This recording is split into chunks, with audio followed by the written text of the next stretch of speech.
Um sopro de ternura, de Marcelo César, pelo Espírito Marco Aurélio, parte 6, capítulo 31.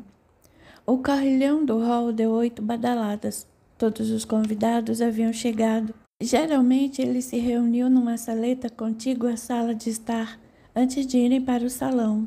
Era uma sala decorada com simplicidade, porém com muito bom gosto. Havia uma grande estante de livros variados.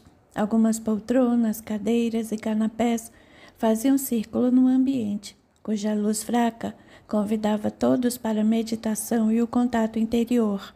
Era um local propício para a retirada e restauração de energias densas.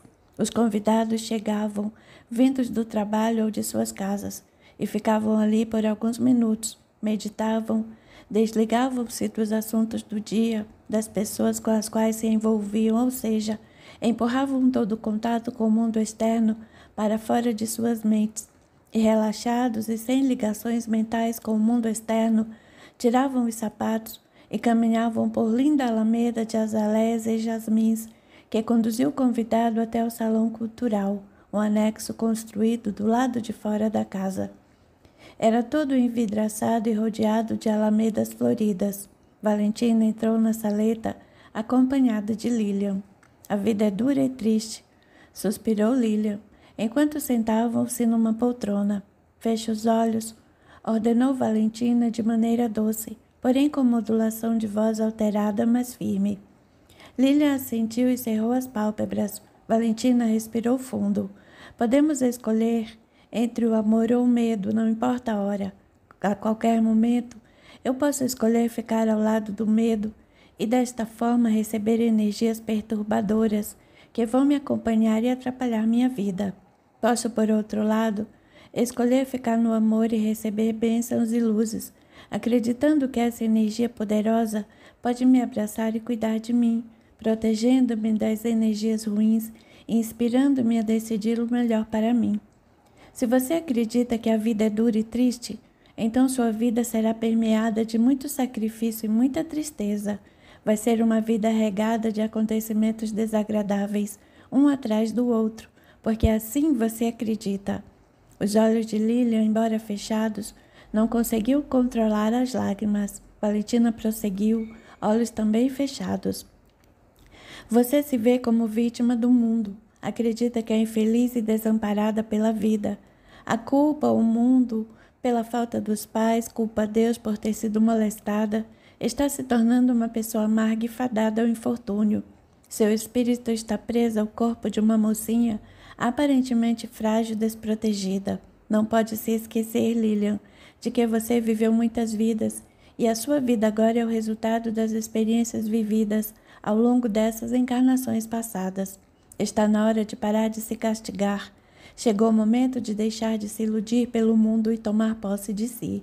Precisa entender que ao escolher ficar ao lado do amor, estará ao lado do sol. O sol é poderoso, ilumina, aquece e conforta. Às vezes ele é encoberto por nuvens, contudo continua ali em seu lugar. Quando as nuvens se desvanecem, ele ressurge forte e vigoroso. As nuvens são passageiras, assim como tudo o que acontece em nossa vida. Chega de ficar presa ao passado. Em sua última experiência, você se deixou corroer pelo ciúme doentio e deixou-se levar pela opinião dos outros. Não acreditou em si e não quis escutar a voz amiga de sua consciência que alertara para os perigos de se deixar levar pela maledicência do mundo. Deus não a puniu, a vida não a puniu.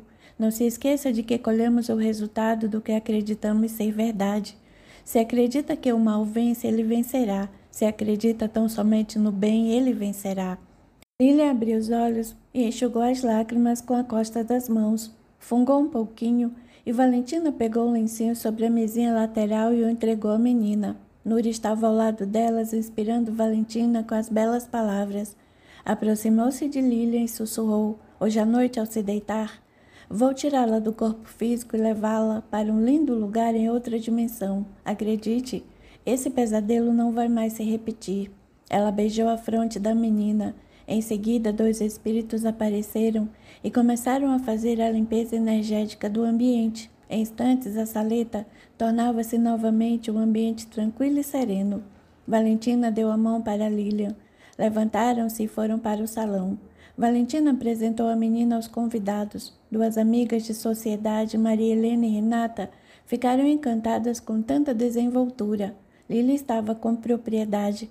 Apontava para os quadros espalhados pela parede e discursava sobre as cores, tons, estilo, dizendo com segurança o nome dos artistas e de suas obras. Em seguida, todos se sentaram à vontade. As luzes foram diminuídas e um dos rapazes levantou-se e começou a falar sobre o poder das amebas, isto é, formações psicoenergéticas que surgem no momento em que nos impressionamos, negativo ou positivamente, com um fato, situação ou opinião emitida por nós ou mais comumente pelos outros. Como afirmei, não vim falar sobre seres unicelulares, mas sobre formas, pensamentos que ficam presas ao nosso redor e nos influenciam sobremaneira, tornou Fábio. Além de bonito e rico, era inteligente e possuía sensibilidade fantástica.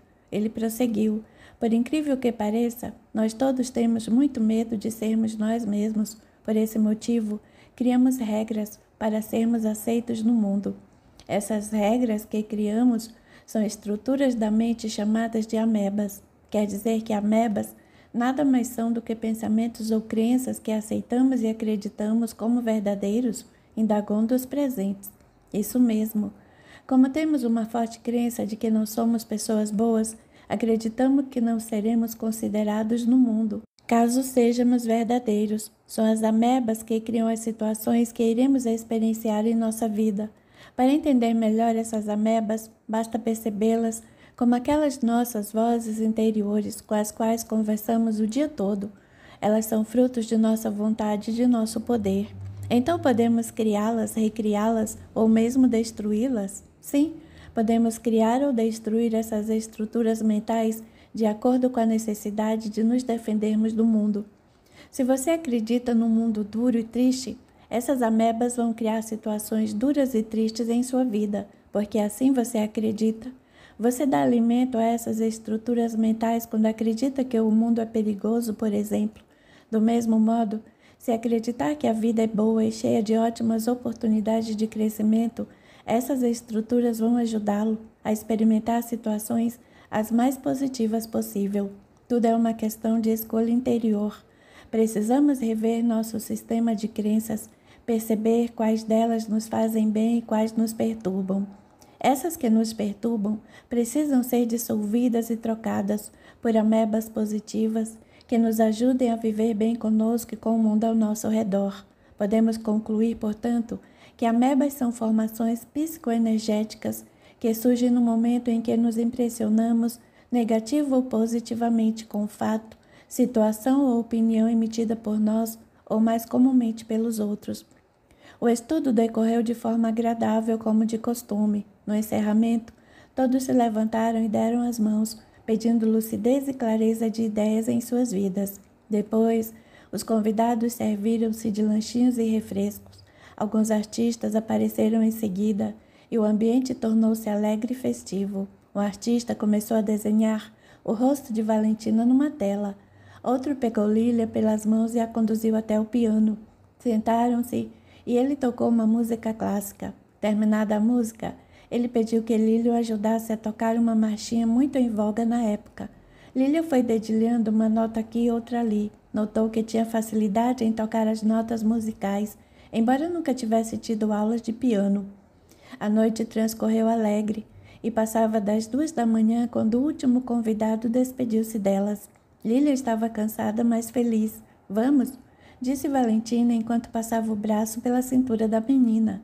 Quero que tenha uma boa noite de sono e amanhã, quando eu voltar da oficina de costura, teremos uma conversa.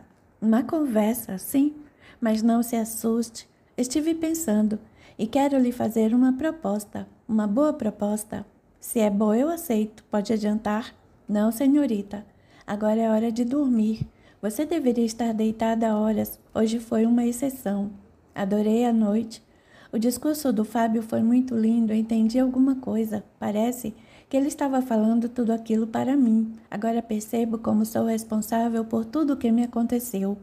Todos nós fizemos, de uma forma ou de outra, escolhas negativas no passado, Isso não significa, em hipótese alguma, que somos maus ou mesmo que somos obrigados a ficar com elas. Lembre-se do que Fábio disse.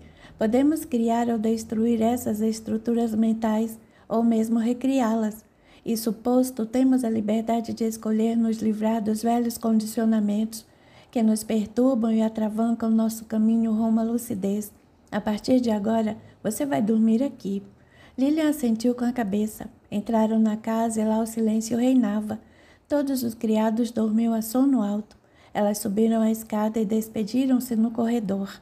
Lilian trocou-se e colocou sua camisola. Deitou-se, fechou os olhos e em seguida adormeceu. Capítulo 42. Antônio terminou de ajeitar as roupas na mala. Perpassou os olhos pelo ambiente. Não havia se esquecido de levar mais nada. Ele suspirou triste e fechou a bagagem. Desceu as escadas, colocou a mala próxima à porta de entrada e seguiu para a cozinha. Arlete havia terminado de coar o café. Bom dia, filho. Bom dia, mãe. Acordou cedo hoje. Ainda não tem mais alguns dias até ocupar seu posto? Decidi antecipar, vou-me embora logo mais. Por quê? Preciso dar um rumo em minha vida. A dor por ter me separado já passou. Agora preciso e quero seguir em paz sem estar presa ao passado. Arlete colocou o café no bule. Sentou-se à mesa de frente para o filho. Você está triste, eu sinto isso. Antônio serviu-se de café com leite. Pegou um pãozinho e passou manteiga. Comeu a contragosto de maneira mecânica. Estou confuso, mãe. Uma lágrima escapou pelo canto do olho. Arlete serviu-se de café e pegou uma fatia de bolo de fubá. Seu pai e seus irmãos ainda estão dormindo.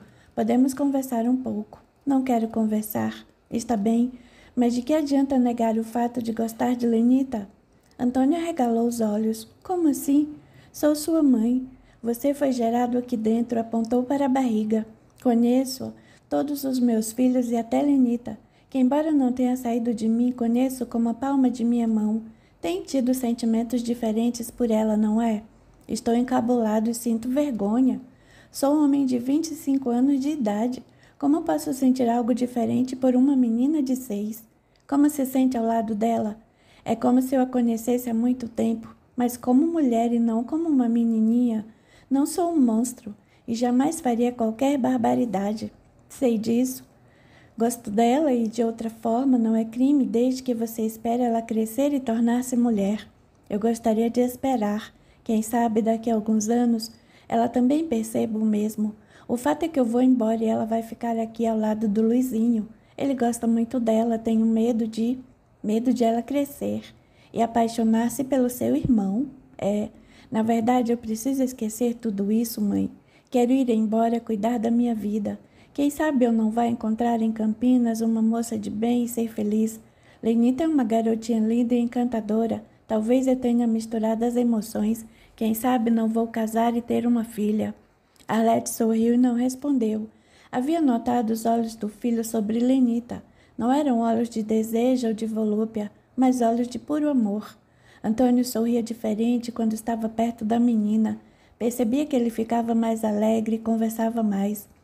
Chegara a conversar com Dorival sobre o assunto, ao que ele respondeu, bobagens. Quando Antônio pôs os olhos em Lenita, lembra-se de que poderia ter uma filha. Arlete não deu prosseguimento.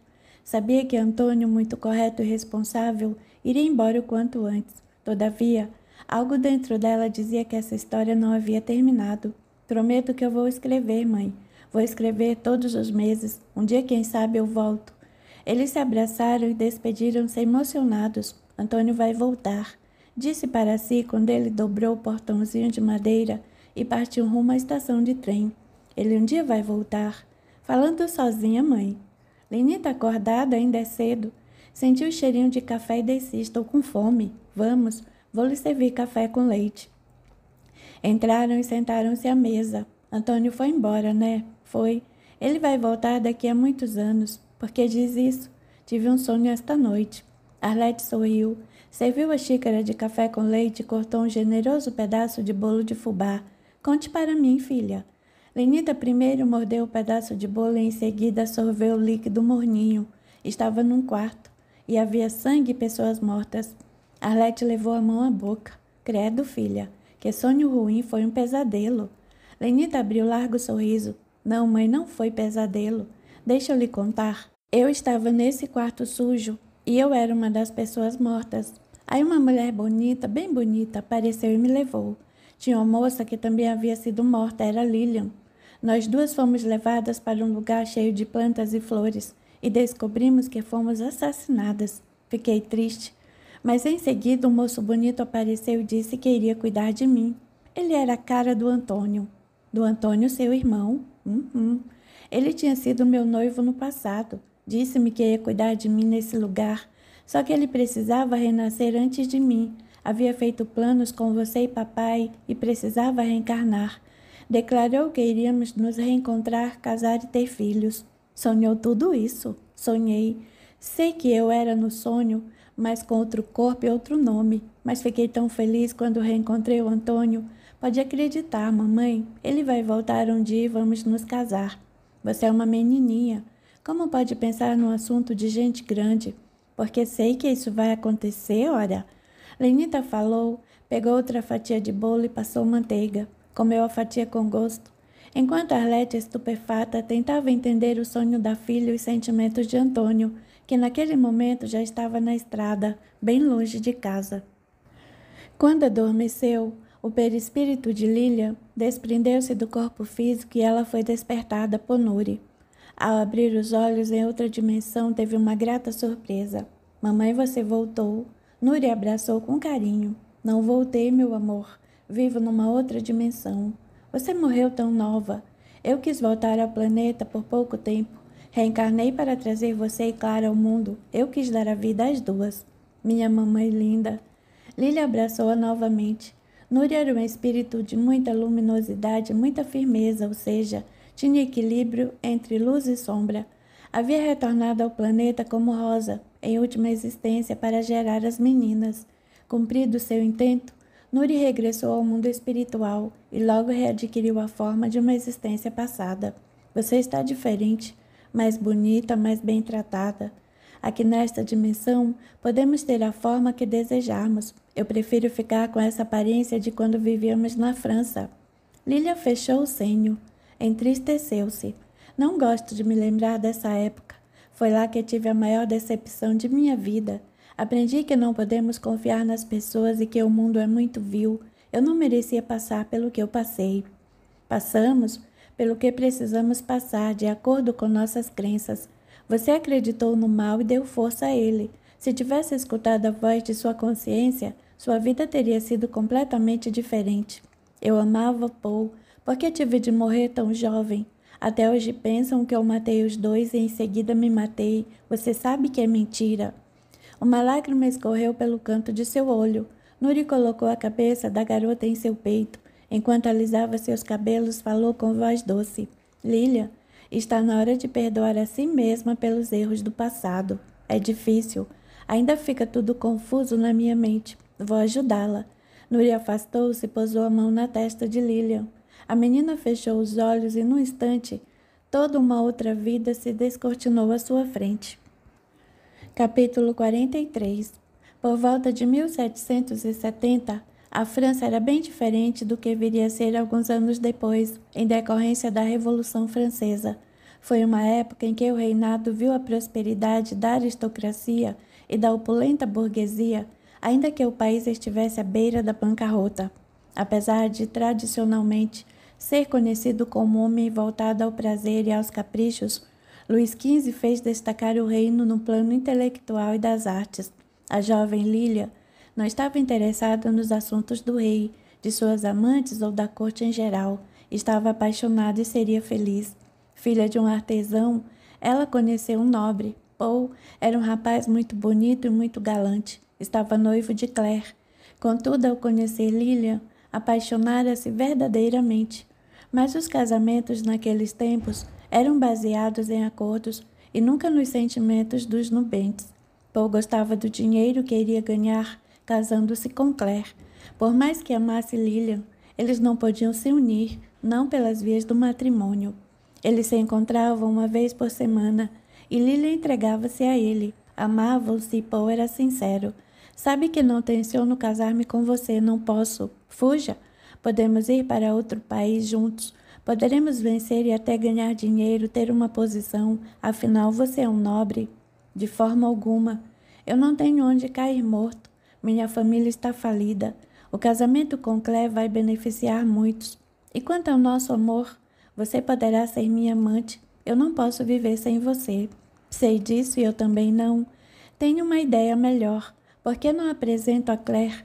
Vocês podem ficar amigas. Desse jeito, posso levá-la à cidade e hospedá-la em minha casa assim que casarmos. Não despertará suspeitas. E quando Claire não estiver em casa, poderemos nos amar. Um brilho emotivo perpassou os olhos de Lilian. Ir para a capital e sair deste lugar nojento é tudo o que eu mais quero. Não sei como você consegue viver dessa maneira.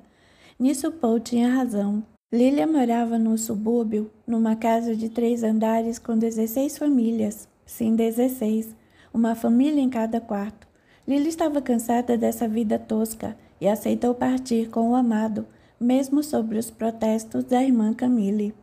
A princípio, ela ficou hospedada na casa de uma prima de Paul.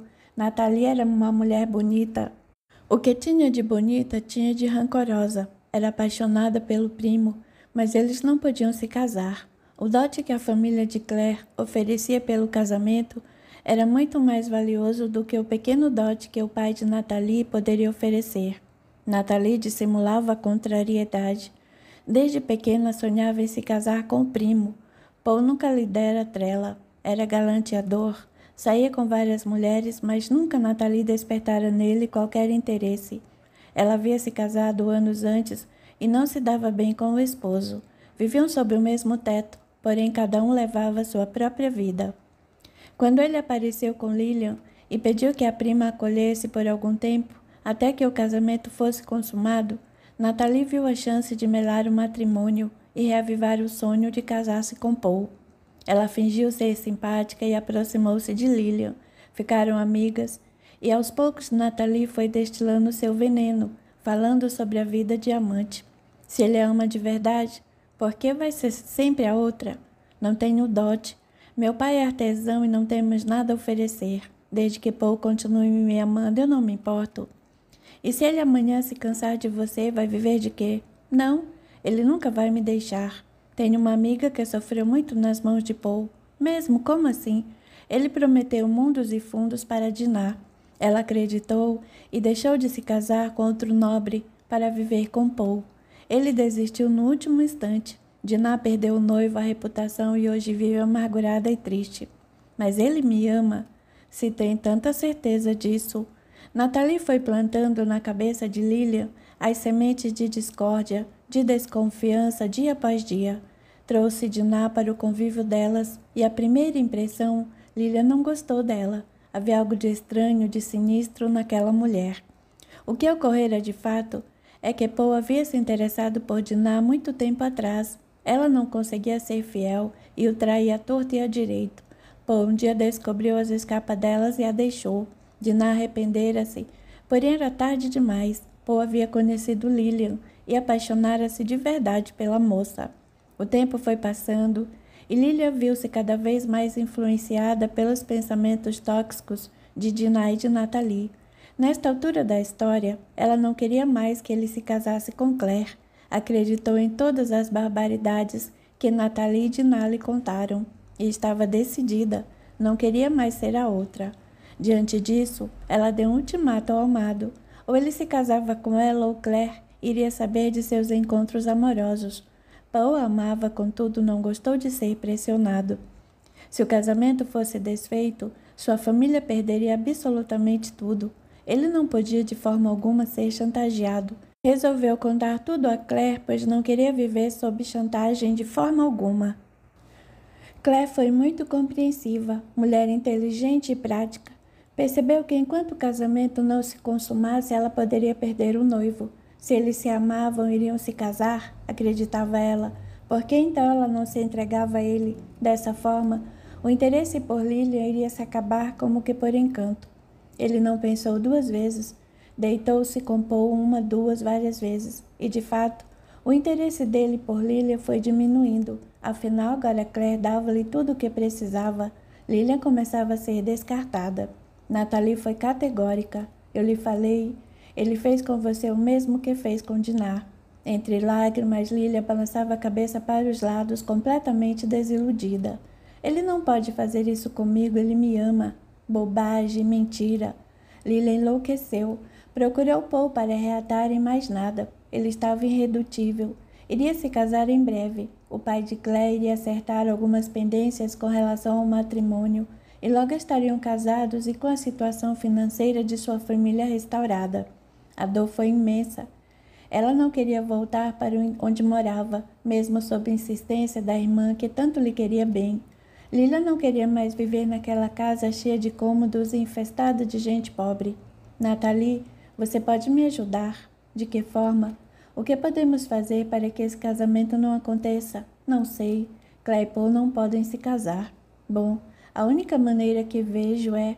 O que seria, vamos, diga? Indagou Lilia nervosa. Se Claire estivesse morta, o caminho estaria livre para você. Matar? Eu nunca matei um bicho. Como posso matar uma pessoa?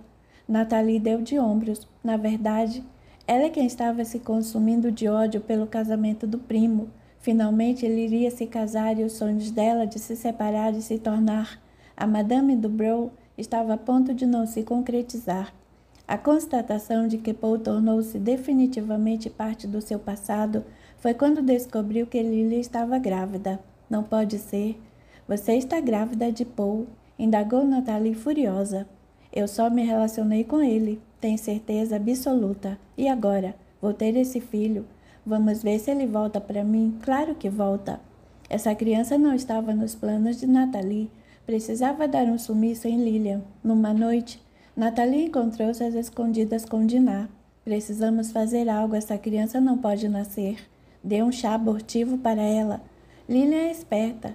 Disse-me que vai retornar para a casa dos pais que ela detesta, mas vai apostar nesse nascimento, pois a estúpida da irmã vai ajudá-la. Depois vai voltar com a criança nos braços e procurar Paul.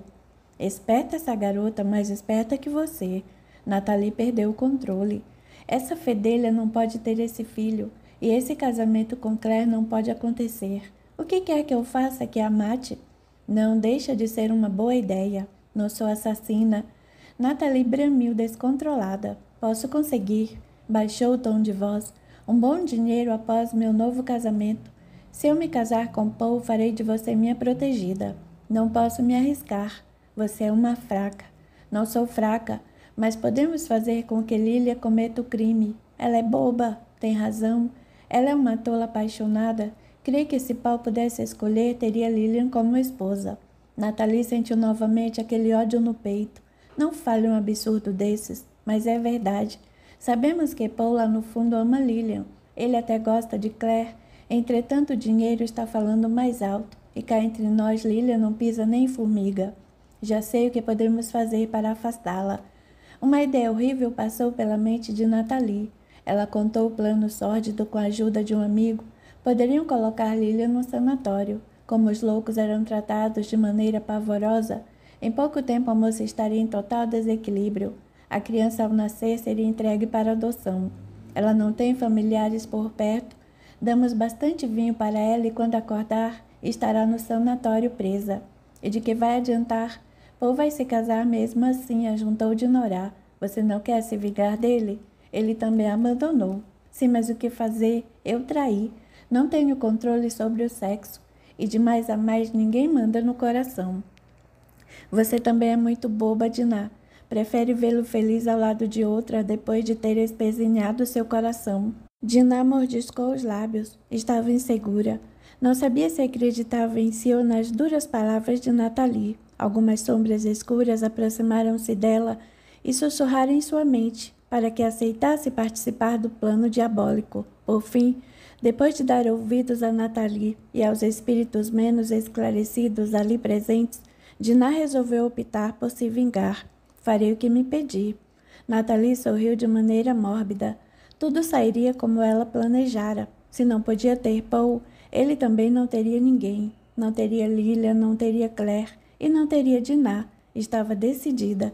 Se tudo seguisse conforme seus intentos, o caminho estaria livre para Paul e ela, somente ela. Na semana seguinte, Diná deitou-se com o sentinela e mais 2 atendentes do sanatório. Dessa forma, Nathalie conseguiu que Lilia fosse trancafiada numa cela. Agora precisava pensar em afastar Claire e depois pensaria no que fazer com Diná. Essa é a que me dá menos trabalho. É muito boba e insegura, disse para si, enquanto saboreava as imagens de um lindo futuro ao lado de Paul. Nathalie havia subordinado um dos empregados do sanatório. Conseguiu vender umas joias de família e deu-lhe dinheiro para que deixasse Lilia escapar. Na primeira tentativa, Lilian desequilibrou-se ao escalar o muro, caiu de altura considerável e perdeu a criança. Na segunda tentativa, meses depois, ela saiu sorrateiramente do sanatório. Caminhou bastante até chegar à cidade, pois ele ficava num local afastado. Daí encontrou Diná no caminho. Diná sabia que as faculdades mentais de Lilian haviam sido afetadas, muito mais depois de ela ter perdido o bebê. Aproveitou-se da situação e, conforme o combinado com Nathalie, falou o que tinha de dizer. Paul e Nathalie estão juntos. Para ser mais exata, estão se amando. Impossível. Ele prometeu ficar comigo. Veja por si mesma neste momento. E daí, seguiu-se tudo como no início desta história. Lilian correu até a casa de Paul, pegou a pistola, saiu em disparada na direção da estalagem. Ao chegar, deparou-se com Paul e Claire. Diná havia mentido, conforme solicitado por Nathalie. Por que quer que eu minta para ela e diga que você está com Paul? Porque assim ela vai se descontrolar. Ela acabou de perder o filho e ficou trancafiada no sanatório. Está no limite de suas forças. Lilian chegou a ponto de cometer literalmente uma loucura. Eu vou ajudá-la, só isso. Quer que eu atice a moça? Provoque-a para ir até a estalagem? Faça isso. O resto deixe comigo. Lilian chegou ao quarto e, ao notar que Paul estava com Claire, por instantes fraquejou. Não tinha coragem de atirar no homem que amava, tampouco na moça que mal conhecia. Definitivamente ela não era uma assassina. Ela chegou a apontar a arma para os dois, mas não atirou. Voltando um pouco à cena, Nathalie estava escondida no outro quarto, que alugara para esse fim. Ao ouvir os gritos dos 3, precisava ser rápida e aproveitar a oportunidade.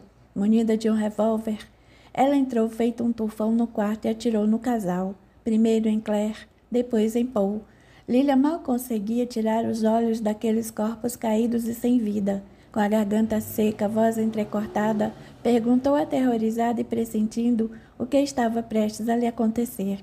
O que você fez? Por quê? Porque eles merecem morrer. Se Paul não vai ficar comigo, não vai ficar com mais ninguém. Em seguida, Nathalie mirou e atirou no peito de Lilian, um tiro fatal.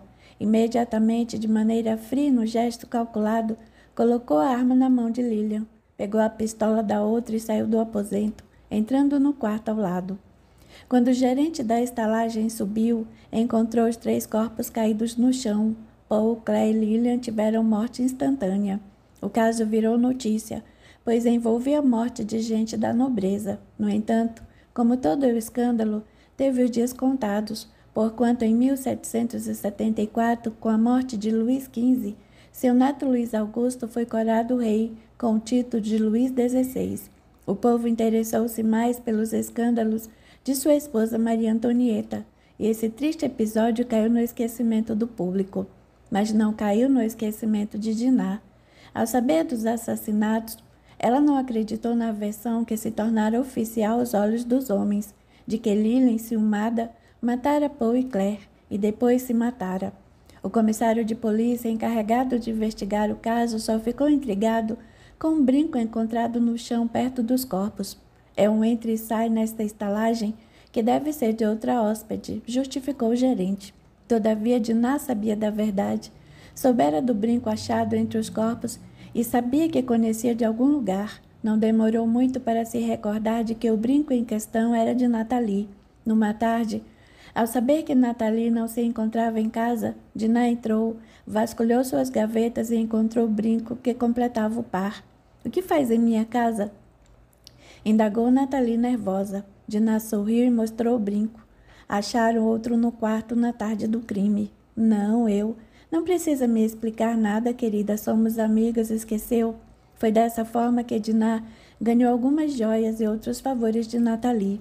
Porém, cansada de ser extorquida, um dia Nathalie resolveu colocar um fim na chantagem e acabar de vez com toda essa história. Convidou Dinah para um passeio dominical nos Jardins do Rei.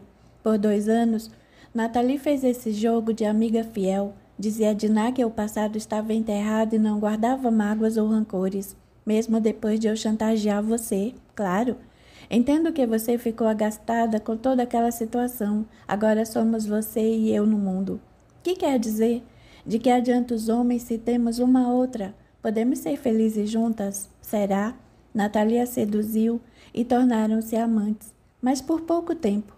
Numa tarde linda de verão, foram se refrescar à beira de um riacho. Nathalie aproveitou que estavam a sós e, no momento em que Dinah estava distraída, pulou sobre ela e a afogou. Idiota! Achou mesmo que eu gostava de mulher. Ainda continuo casada. Entre gargalhadas, deixou que o corpo da outra sem vida seguisse o curso do rio. O corpo de Dinah nunca fora encontrado. A história de Nathalie também terminou de forma trágica. Alguns anos depois, por ter ligações com a corte, ela foi uma das inúmeras pessoas que perderam a vida na guilhotina, no auge da Revolução Francesa. Capítulo 44. Lilian abriu e arregalou os olhos. Havia se lembrado com tanta nitidez do passado recente que até sua aparência perispiritual estava mesclada com a Lilian de outrora. Meu Deus, que horror! Disse ela numa voz entristecida. De fato, tornou Nuri. Os acontecimentos naquela vida terminaram de maneira muito triste. Agora me lembro bem. Logo depois de ser atingida, fui acolhida por minha madrinha. É verdade. Marguerite, em espírito, ajudou-a muito e tinha carinho especial por você. Tencionava levá-la para viver com ela em Lyon, mas adoeceu e faleceu. Você ficou muito triste e também irritada com a vida. Nunca aceitei a morte dela. E de que adiantou não aceitar? O fato estava consumado. Marguerite havia morrido e nada mudaria essa situação. Mas você deixou-se levar pelo mar da ilusão, da descrença e em seguida atirou-se nos braços de Paul. Ele foi sincero. Não tenho rancores em relação a ele. Entretanto, fiquei muito magoada com Dinah e Nathalie. Entrei no jogo das duas. Acreditei em suas mentiras, dei maior valor às besteiras que elas me falaram. Deixei de escutar a voz do meu coração. Exatamente. Deu poder nas mãos dos outros. Acreditou na maldade do mundo, na maledicência das pessoas, que sempre existiu e vai perdurar ainda por muito tempo.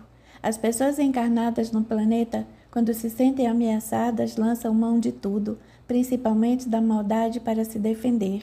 Demorei para perdoar a todos. Ao rever vidas passadas, percebi que também havia aprontado com Nathalie, mas Dinah foi mais difícil de perdoar. Por esse motivo, a vida as uniu novamente, ela, você e Claire. Como? Quer dizer? Sim, minha querida. Dinorah e Clara são Dinah e Claire no passado. O espírito de Dinah, arrependido, culpou-se por ter ajudado a causar a morte de vocês. Mas ela não me matou. Quem me matou foi Nathalie. Contudo, o remorso correu seu espírito anos a fio. Veja, Lilian, o que interessa para a espiritualidade é quem levou a bala, e não quem apertou o gatilho. Quem apertou, obviamente, terá de arcar com as consequências. Ninguém tira uma vida e fica impune, não aos olhos de Deus, ou seja, para a vida não existe desperdício, tudo é bênção e lição. Você foi atingida, teve a vida ceifada, e aqui na outra dimensão pôde, ao lado do espírito bondoso de Marguerite, reavaliar seus condicionamentos e desfazer-se de muitas amebas, de muitas estruturas mentais que não lhe serviam para mais nada e, na verdade, atrapalhavam sobremaneira o seu caminho evolutivo. Fiquei bastante impressionada com o que Fábio disse no sarau filosófico. Quando repeti para mim mesma que a vida era dura e triste, lembrei-me de alguns fatos anteriores daquele fim trágico. Parecia que se eu continuasse a pensar do mesmo jeito, a história iria se repetir. Sem sombras de dúvidas. Note que se você muda a sua maneira de pensar, duas coisas vão acontecer. Ou as pessoas ao seu redor vão se modificar, ou então vão se afastar de sua vida. Foi o que ocorreu com Dinorah. Por meio do livre-arbítrio, ela se livrou de você e de Clara. Poderia ter ficado com as duas, ter dado carinho, apoio e dessa forma atenuaria os remorsos que seu espírito carrega ao longo de muitos anos. Onde ela está? Vive em outra cidade na terra, mas está atormentada por outros desatinos. O que importa é que a sua ligação com Dinorah ou Diná não existe mais, nem com Clara. Lilian lembrou-se da irmã com afeto. Eu nem a conhecia. Nós nos vimos uma única vez naquele cômodo barato, na estalagem. Em seguida morremos. Clara é espírito lúcido e muito inteligente. O pouco tempo que ficaram juntas serviu para você afeiçoar-se a ela, nada mais. No astral, depois de desencarnadas, por algum tempo você a odiou pelo fato de ela ser, digamos, a preferida de Paul. Depois percebi que ele não a amava, quis ficar com ela por conta do dote. Ele nutria sentimento verdadeiro por mim. Seus olhos marejaram e ela perguntou: onde está Clara? Está aqui? Não. Está tendo outras experiências, vivendo uma outra vida. Logo vou trazê-la para cá, a fim de termos uma boa conversa. Ela é uma criança, mas seu espírito é bastante lúcido. Vamos conversar sobre o futuro. Nuri não tinha intenção de revelar a nova identidade de Clara. Mudou o foco da conversa. Você agora precisa se preparar porque chegou o momento de reencontrar Paul. Lilia sentiu um frêmito de emoção. Ele está reencarnado? Paul está vivendo na Terra. Está. Nathalie continua a assediá-lo, mas se deixarem o passado para trás e permitirem brotar o amor sincero que está represado a muitas vidas, creio que desta vez poderão ficar juntos. Eu e Paul? Juntos de verdade? Tudo pode acontecer. Lilian sorriu. Era impressionante como tudo fica mais claro fora do corpo físico. Oh, Camila é Carlota, certo? Núria sentiu. E bem que eu desconfiava, conheci Valentina de algum lugar. Ela é minha madrinha Marguerite, certo? Nuri pendeu a cabeça para cima e para baixo em sinal afirmativo. Sim, Valentina gosta muito de você. Tudo que ela não pôde lhe fazer na vida passada vai tentar fazer nesta. Aproveite porque está vivendo com o espírito bondoso. Te dê alta conta aqui nas esferas superiores, que nutre afeição sincera por você. Gosto muito de Valentina. Ela é uma mulher excepcional. Além de ser a ternura em forma de mulher, vai contribuir sobremaneira para disseminar a cultura e a arte no país. Valentina faz parte de um grupo de espíritos artistas que reencarnam somente com o intuito de levar um pouco de beleza ao mundo terreno. Fico feliz. Até o estupro ficou para trás. Aureliano apareceu. A você certo dia lhe falou sobre um passado distante seu, está lembrada? Estou. Parece que meu espírito atraiu aquela experiência ruim para eu poder me libertar de vez dos padrões de pensamentos negativos. O mundo está infestado por estruturas mentais negativas. Precisamos de um sopro de novas ideias, de novos conceitos. Logo, muitos espíritos vão reencarnar com o propósito de quebrar os condicionamentos enraizados no mundo e trazer novas maneiras inteligentes de agir e pensar. Quero contribuir de maneira positiva, pois faça a sua parte. Liberte-se do passado e se ligue na força do bem. Só o bem é real e verdadeiro. Você precisa voltar para o seu corpo físico, logo vai despertar e não vai se lembrar de tudo que conversamos, somente do essencial. Voltarei a vê-la algumas vezes, mas por hora ficará sozinha. Terá muitas coisas boas para fazer nesta vida. A garota sorriu. Obrigada por tudo. Não se esqueça. Nuri disse antes de ajudá-la a se encaixar no corpo. Ligue-se na força do bem. Lilian despertou na manhã seguinte com aquelas palavras na mente. A força do bem. Ela se espreguiçou, levantou e abriu a janela. Estava amanhecendo e o sol estava lá, forte e vigoroso. Não havia uma nuvem no céu. Ela sorriu para os pássaros que cantarolavam, pulando de galho em galho. Rodou nos calcanhares, foi até o banheiro, fez a toilette, vestiu-se com apuro e desceu para o café. Onde está Valentina? Ainda não acordou?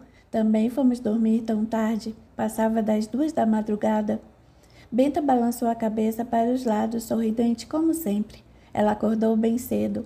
Arrumou-se com elegância, como de costume, e saiu com Elias. Foi até a cidade para fazer compras. Comprar passagens? Sim, vocês vão viajar. Hã? Ela foi comprar passagens? Sim. Hã?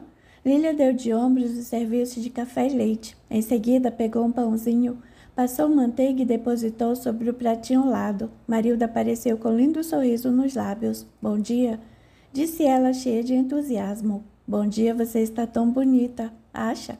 Marilda perguntou e rodopiou na copa. Estou tão feliz, Lilian. Eu e a Gemílio estamos nos entendendo. Fico feliz. Ele é bem melhor do que aquele crápula do Jaime que vivia às suas custas em Santos. Tem razão. A Gemílio é diferente. É homem bom, companheiro. Ele me pediu em casamento. Jura? Marilda mostrou o anel na mão direita. Olha só. Ele me deu o anel que fora da mãe dele. Estamos noivos. Não vejo a hora de contar ao papai. Lilia levantou-se e abraçou a amiga. Você vai se casar e vai ser muito feliz, eu sinto isso. Está diferente, Lilian. Diferente eu, sim. Sua postura, seu jeito parece mais adulta. Seus olhos brilham de maneira diferente. Não sei. Talvez tenha sido a noite agradável que eu tive ou o sonho agradável com aquela mulher linda. Acho que sonhei com minha mãe. Que maravilha! Pelo menos não teve pesadelo. Creio que nunca mais vou ter aquele pesadelo, faz parte do passado. Estavam conversando alegremente quando Benta as interrompeu. O Dr. Paulo Renato está lá na sala e deseja muito falar com Dona Valentina. O irmão dela, disse Marilda. Estou curiosa em conhecê-lo, ajuntou Lilian. A cara dele é de poucos amigos, disse Benta. Benta, você pode conduzi-lo até a biblioteca? Aquele lugar promove a calma e o bem-estar. Leve-o até lá e em seguida vou conversar com ele. A criada assentiu e foi até a sala. Conduziu Paulo Renato até a biblioteca. A menina Lilian vem conversar com você. Eu quero é conversar com Valentina. Fui até o ateliê de costura e me disseram que ela não iria trabalhar hoje e vim correndo para cá. Algo grave? Não, mas você é de casa, Benta. Ele estava com a voz rápida e entrecortada, andava muito nervoso. Conheço você há anos e sinto-me seguro para falar. Selma não arreda pé de casa. Coloque-a para fora. Não posso. O que aconteceu? Sinto calafrio só de pensar em enfrentá-la. Reaja. Você é forte e precisa mais do que nunca ficar do seu lado. Creio que tem razão. O senhor é dono daquele casarão em Campos Elíseos. Sei disso, mas estou muito envergonhado. Cometi um desatino. Benta percebeu que lhe havia entrado numa fria. Melhor ficar aqui e se acalmar. Dona Valentina não vai demorar. Vou fazer um chá com conhaque para acalmá-lo. Obrigado. Ela saiu do quarto e foi direto para a cozinha. Marilda foi para seus novos afazeres, que eram muitos. Lilian, sorridente, foi caminhando até a biblioteca.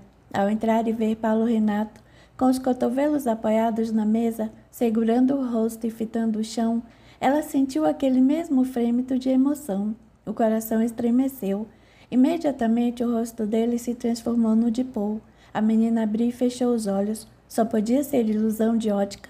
Meneou a cabeça e espremeu os olhos. O rosto voltara a ser o de Paulo Renato. Contudo, Lilian tinha certeza de conhecê-lo de algum lugar. Olá, disse ela de maneira jovial e alegre. Paulo Renato levantou a cabeça e por instantes seus olhos viram outra pessoa. Ele viu como um clarão a Lilian do passado. Passou a mão pelo rosto. Quem é você? Sou Lilian, moro aqui. Mesmo? E o que você faz? Perguntou ele com largo sorriso nos lábios. Por um instante, Paulo Renato esqueceu o real motivo que o trouxera até a casa da irmã. Valentina entrou. Enquanto falava, tirava as luvas. Lilian é minha dama de companhia. E de onde surgiu essa moça tão bonita? Uma longa história, depois eu lhe conto. Valentina olhou para Lilian. A menina entendeu a mensagem e disse num gracejo. Vou deixá-los a sós. Lilian saiu e fechou a porta da biblioteca. Sentiu o coração bater mais rápido. Algo lhe dizia que sua vida estava mudando para melhor e seria feliz, muito feliz. Capítulo 45. Valentina sentou-se ao lado do irmão. Logo Benta entrou na biblioteca. Trazia uma bandeja com bolo e uma xícara. Preparei um chá com conhaque, precisa se acalmar. Paulo Renato pegou o líquido fumegante, assoprou e bebericou. Obrigado, Benta. Agora, por favor, deixe-me a sós com Valentina. Ela assentiu e saiu. O que eu trago aqui é Selma. Valentina deu de ombros. Ainda? Por que se deixa levar por essa mulher? Toque-a para fora de sua casa. Não posso. Por quê? Paulo Renato suspirou triste. Dormi com ela. Valentina levou a mão à testa. Ai, essa não. Paulo Renato, como pôde ser tão leviano? Não sei o que me deu. Fui tomado por um torpor. Não me lembro direito. Deixei-me seduzir e aconteceu. Ela engravidou? Não sei. Parece que não, mas disse que quer casar. Se eu não me casar com ela, vai abrir a boca e fazer um escândalo. Disse-me que vai aos jornais. Será o fim da credibilidade de meu escritório. Bulhões e Carvalho Advogados terá sua imagem arranhada por uma doidivanas. Eu falei e você não me escutou. Deixou que ela entrasse em casa, que se transformasse na rainha do lar. Faltou o pulso. Precisa aprender a ser mais firme. Ajude-me, Valentina. Eu? O que eu poderia fazer? Ir até lá e arrancar a Selma à força? Não se deixe chantagear. Coloque-se em primeiro lugar. Não entregue mais o seu poder nas mãos das pessoas. Vá até lá e coloque-a para fora de sua casa. Ela vai aos jornais. Disse-me que vai pedir diretamente ao Assis Chateaubriand dos Diários Associados uma matéria na revista O Cruzeiro contando tudo. Vai acabar com nossa reputação. Estou perdido. Pois deixe que vai que conte. Assuma a responsabilidade pelos seus atos. Seja um homem de verdade, não um covarde. As pessoas vão criar alvoroço, mas depois surge novo escândalo e tudo passa. Em breve as páginas da revista, se é que ela vai fazer isso mesmo, vão embrulhar caixas de bananas no mercado. Não vale a pena ficar nas mãos de uma sirigaita feito Selma. Nem sei como ela é de nossa família. Paulo Renato levantou-se de um salto. Você tem razão. Selma há de se ver comigo. Prefiro o escárnio passageiro da sociedade do que suas ameaças. Cansei-me de ser manipulado, agora chega. Falou, rodou nos calcanhares e saiu decidido. Valentina sorriu. Agora ele mudou, que bom. Ela sorriu para si e em seguida foi até a copa. Lilian ajudava Benta a arrumar a mesa para o almoço. Querida, importa-se de vir comigo até a biblioteca? Pois não. A menina terminou de ajeitar os pratos e dirigiu-se à pequena sala. Fui comprar passagens hoje cedo. Benta me falou, vamos viajar. Sim, vamos para os Estados Unidos. Conhecer a terra dos astros de cinema? Essa mesma. Adoraria ver os astros de perto, mas diga-me, eu posso viajar? Quanto a isso, fique sossegada. Eu já havia pensado na possibilidade de uma viagem ao exterior, e Marcos entrou na justiça para que eu seja sua tutora. Você não tem parentes vivos, então o processo será mais fácil. Sou dama da sociedade e o juiz vai expedir a documentação que me dá a tutela. O que é isso? São os poderes e deveres confiados a alguém, no caso, o tutor ou tutora, para que defenda, preserve, proteja e zele por uma criança ou menor de idade, que por conseguinte perdeu os pais, como ocorre no seu caso. Preocupado mais com a preservação do patrimônio do órfão rico, o Código Civil disciplinou a matéria, dedicando apenas um deles aos menores abandonados ou sem parentes vivos. Eu não tenho nada, nenhum patrimônio, por isso tudo fica mais fácil. Vamos embarcar no Natal. Eu não vou estudar o ano que vem. Vou contratar professores para você. Vai aprender o necessário para se tornar uma mulher culta e refinada. Nada mais de escolas tradicionais. Lilian vibrou de felicidade. Eu vou para a América. Vai sim. Posso ligar para a Carlota e contar a novidade? Valentina sorriu feliz. Por certo, vá, minha querida. Lilian levantou-se e correu até o hall onde estava o telefone. Discou para a casa da amiga e contou-lhe as novidades. Fico feliz que você viaje para o exterior, no entanto, estou triste, porque não vai poder ir no meu casamento. Marcamos para o comecinho do ano que vem. Por que não pede ao Marcos uma viagem de lua de mel até os Estados Unidos? Assim poderemos passar mais tempo juntas, o que acha? Sua ideia é brilhante, Lilian. Papai estava mesmo querendo me dar um bom presente. Vou pedir as passagens como presente de casamento. Faça isso. Agora preciso ir. Estou reformando minha futura casa. Estou com mestre de obras, pedreiros e pó até o último fio de cabelo. Está certo, mas promete uma coisa? Claro que é. Você vai se despedir de mim no cais do porto? Não precisa nem pedir. Claro que eu, Marcos, papai e mamãe estaremos lá para dar nosso adeus. Tenho certeza de que essa viagem vai lhe fazer tremendo bem. Conversaram um pouquinho mais e desligaram. Em seguida, Lília correu para levar a notícia a Marilda. A felicidade reinava na casa de Valentina. O mesmo não acontecia na casa de Paulo Renato. Ele chegou em casa feito um vendaval. Passou por Jurema e quase a derrubou no chão. Subiu as escadas, passos firmes, e entrou no quarto de Selma. O que faz aqui? Entra sem bater. Perdeu os modos depois que se deitou comigo? Ele se aproximou e, com olhos injetados de fúria, sacudiu-a pelos braços. Escute aqui, sua doida. Eu não a quero mais em minha casa. Selma gargalhou. Pode tirar seu cavalo da chuva, eu fico. Não fica. A casa é minha. Esqueceu-se de que me deflorou. Vou levar a notícia aos jornais. Marquei inclusive uma reuniãozinha com o chateau. Sua vadia. Paulo Renato se descontrolou e a sacudiu com mais força. Pode ir aonde quiser. Não tenho mais medo de você. Empurrou-a para a frente, rodou nos calcanhares e saiu batendo a porta com tremenda força. Selma estava estupefata. Nunca viu o primo agir daquela maneira. Saiu correndo atrás e pedindo: por favor, entenda. Eu quero me casar com você. Serei uma boa esposa. Eu o amo.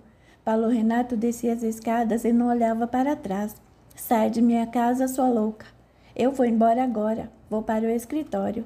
Quando voltar logo mais à noite, não quero ver um rastro seu nesta casa.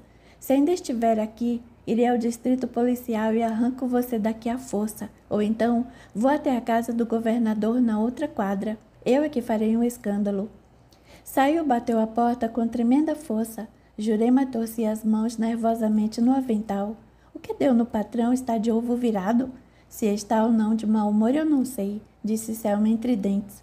Mas nunca vi Paulo Renato falar comigo nesse tom agressivo. Estou estupefata. Ele está bem nervoso. Aposto que aí tem dedo daquela enxerida da Valentina, só pode ser. Não sei não. Doutor Paulo Renato anda muito estranho. Selma colocou as mãos no quadril. Escute aqui. O que acontece é que seus feitiços não estão dando certo. Jurema pendeu a cabeça para os lados. Imagine, dona Selma. Claro que meus trabalhos funcionam. A senhora me deu a cueca e conseguiu deitar-se com ele. Só isso.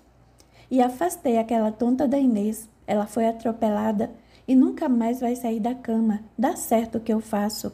Isso foi meses atrás. Eu penei para lhe dar a cueca e ganhei uma única noite de amor.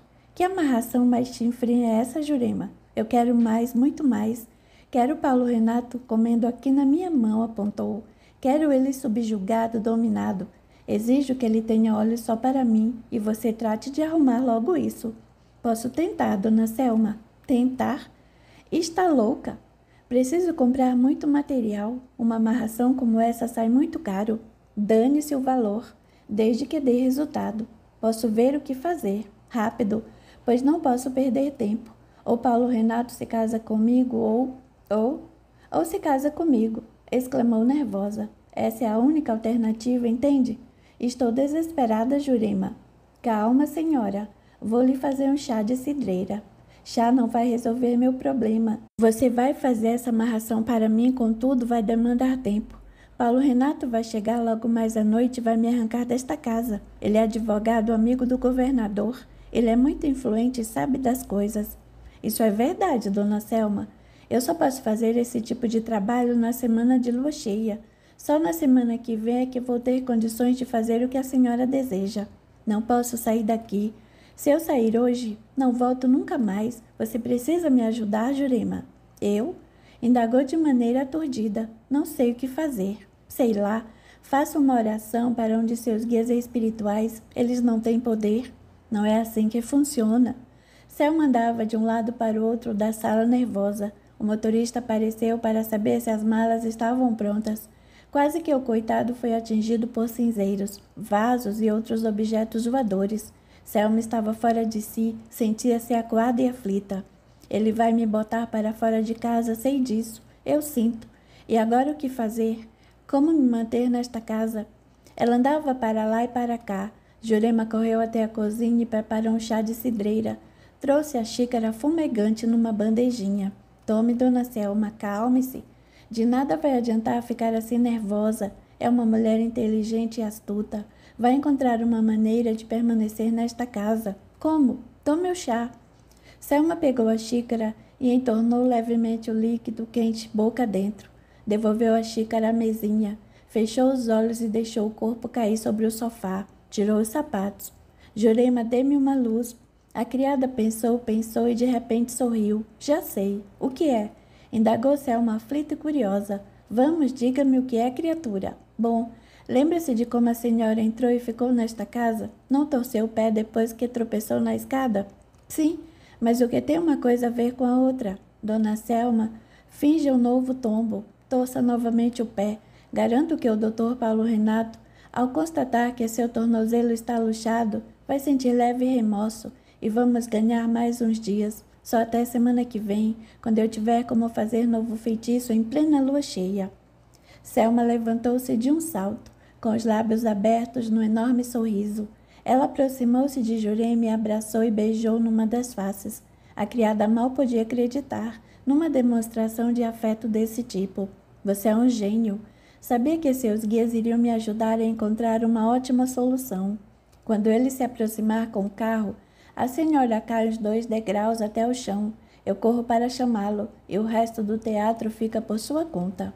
Perfeito. Vou me banhar, trocar de roupa e colocar um lindo penhoar que comprei semana passada. Ficarei linda e perfumada para a ocasião. A tarde correu e quando as estrelas despontavam no céu, Selma já de banho tomado, perfumada e trajando linda camisola de cetim em tons de verde claro, levantava-se a cada barulho ou ronco de automóvel. Ouviu o motor do carro de Paulo Renato. Como de costume, ele entrou com o veículo na garagem, na lateral da casa e estacionou nos fundos. Corra, Jurema. Faça cara de pânico e diga que tropecei. Sim, senhora. Jurema saiu pela cozinha e quase se jogou na frente do veículo. Paulo Renato freou bruscamente e fez cara de poucos amigos. Meteu a cabeça para fora da janela do carro. Está louca? Quer se matar. Desculpe, doutor, mas Dona Selma caiu da escada. Enquanto isso, Selma subiu 1, 2, 3 degraus. Aqui está bom. Não, aqui está melhor. Decisa e insegura foi subindo, subindo, até alcançar o último degrau da escadaria de mármore. Ao ver a distância entre este último degrau e o chão, preferiu correr um risco maior. Vou rolar a escada abaixo deste ponto. Nem hesitou. Ela inclinou o corpo para frente e deixou-se cair. Rolou as escadas e bateu com a nuca na quina do último degrau. Paulo Renato veio bufando e gritando com Jurema. Se for mais uma das armadilhas de Selma, eu juro que boto as duas para fora de casa, eu juro. Ele entrou pela cozinha e passou pelo corredor, apertando o passo. Ao aproximar-se do vestíbulo, viu o corpo caído e um filete de sangue escorrendo pelo canto da boca de Selma. Paulo Renato apavorou-se. Jurema estava logo atrás e riu por dentro. Disse para si, Dona Selma é danada. Enganou ele direitinho. Ele se aproximou do corpo virado no chão e mediu pulsação. Olhou atônito para Jurema. Meu Deus, ela está morta. Capítulo 46. Um mês depois, a morte de Selma ainda gerava burburinho. Afinal, não era toda hora que uma conhecida dama de sociedade morria acidentalmente ao cair da escadaria de casa. Paulo Renato estava consternado. Sentiu-se culpado com a situação. Valentina tentava acalmá-lo. Não foi culpa sua. Ela deve ter tropeçado na cauda do penhoar e rolou a escada abaixo. Foi um acidente, foi fatal, paciência. Eu estava descontrolado, Valentina.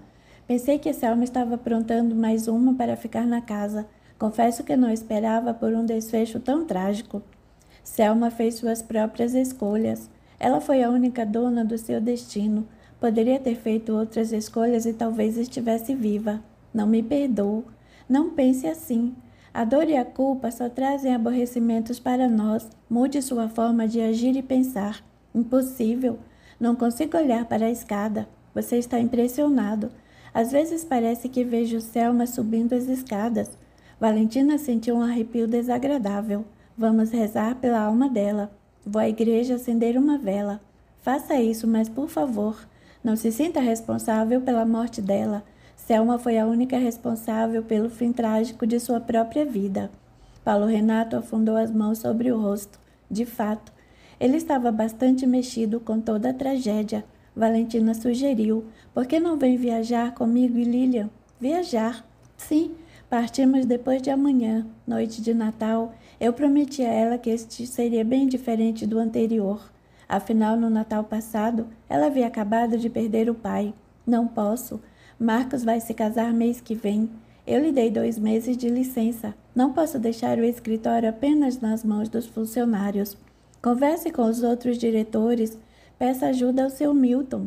A universidade vai ser criada em breve. Com o tempo, vou deixando o trabalho no escritório nas mãos de Marcos e vou me dedicar novamente tão somente às aulas. Passe um mês conosco, ao menos. Não posso sair. Você vai, aproveite bastante. Na volta, traga-me alguns discos de jazz. Comprarei com gosto e mandarei por intermédio de Marcos e Carlota. Não se esqueceu de que eles vão passar parte da lua de mel nos Estados Unidos, não é? E você, quando volta? No fim do ano que vem estarei de volta. Deixarei a casa do Morumbi aos cuidados de Marilda e Argemiro. E Benta? Virá comigo? Aonde vou, Benta vem atrás. Paulo Renato sorriu como há tempos não sorria. E o ateliê de costura? Conversei com Carlota e ela adorou a ideia de conduzir a oficina. Ela adora estudar e trabalhar. Carlota adora estar viva. Não importa se com trabalho ou estudo. Ela é competente e responsável, tem gosto pelas costuras e vai se matricular num curso de modista, a fim de aperfeiçoar o seu dom. Quer trabalhar e ganhar seu próprio dinheiro. Disse que planeja ter muitos filhos e mesmo com o ótimo salário de Marcos, quer ser independente e ajudar nas despesas da casa. A oficina de costura vai crescer muito mais em suas mãos. Ela tem tino para os negócios. Carlota é boa moça. Ela e Lilian são como unha e carne, têm sincera afeição uma pela outra. Você é competente, minha irmã. Sei que sou, mas Carlota tem jeito para esse tipo de negócio. Quero me dedicar mais às artes, descobrir novos talentos, novos artistas. Tenho a intenção de comprar mais telas e outras obras de arte. Está ficando viciada nisso. Não. Desejo ter um grande acervo. Depois vou doar ou mesmo criar um museu, como me sugeriu a Társila. Nunca é tarde. Ainda não temos um museu brasileiro de arte. Quem sabe um dia, disse ela, sorriso maroto. Paulo Renato estava com o semblante menos triste e carregado. Tem certeza de que quer ser a tutora dessa menina? Não tem medo da responsabilidade ou mesmo de ela se transformar numa moça intratável? Não acredito nisso. Eu e Lilian temos forte vínculo afetivo. Tenho certeza de que nos conhecemos há muitas vidas. Ela vai se transformar numa mulher muito bonita e muito culta. Tem uma queda pela pintura e pelas artes em geral. Ela é muito bonita. Pena que seja tão novinha. Quando voltarmos, ela estará com 15 anos. É uma boa idade para namorar. O que está insinuando? Valentina sorriu. Nada. Não estou insinuando nada. Eu tenho 30 anos de idade. Sou muito velho para Lilian. Não há limite de idade quando se trata de amor. Você é uma romântica inveterada. Sempre serei. Quer me ver casado? Eu quero. Ainda vou vê-lo casado e com filhos. Vá sonhando. Continuaram entabulando conversa. Valentina acertou outros detalhes, como a manutenção da casa e o pagamento dos empregados enquanto estivesse no exterior. Durante o jantar, combinaram que ele as levaria até o Porto de Santos. O dia da viagem foi muito emocionante. No carro de Paulo Renato foram Valentina, Lilian e Benta. Elias, o motorista, transportou os baús de viagem num veículo à parte. Estavam todos lá para dar o adeus. Carlota e Marcos, Marilda e Argemiro, Meire e Milton, Maria e Cornélio. Depois de uma despedida esfuziante, elas entraram e logo apareceram no convés. As mulheres balançavam os seus lencinhos brancos e secavam uma ou outra lágrima furtiva. Os passageiros acenavam lá do alto. Os amigos e familiares em terra acenavam com mãos agitadas, chapéus jogados para o alto e expressões carinhosas. Façam boa viagem. Voltem logo. Vão com Deus. Lilian abraçou-se a Valentina e chorou. Chorou bastante. Xi, calma, pequena, está tudo bem. Eu sei, estou emocionada e muito feliz. Valentina beijou na fonte e também não segurou as lágrimas. Também estava emocionada e muito feliz. Núria estava com elas no convés. Beijou Benta na testa e em seguida abraçou Lilian e Valentina. Sussurrou em seus ouvidos. Vocês são felizes e serão cada dia mais. Podem acreditar e confiar.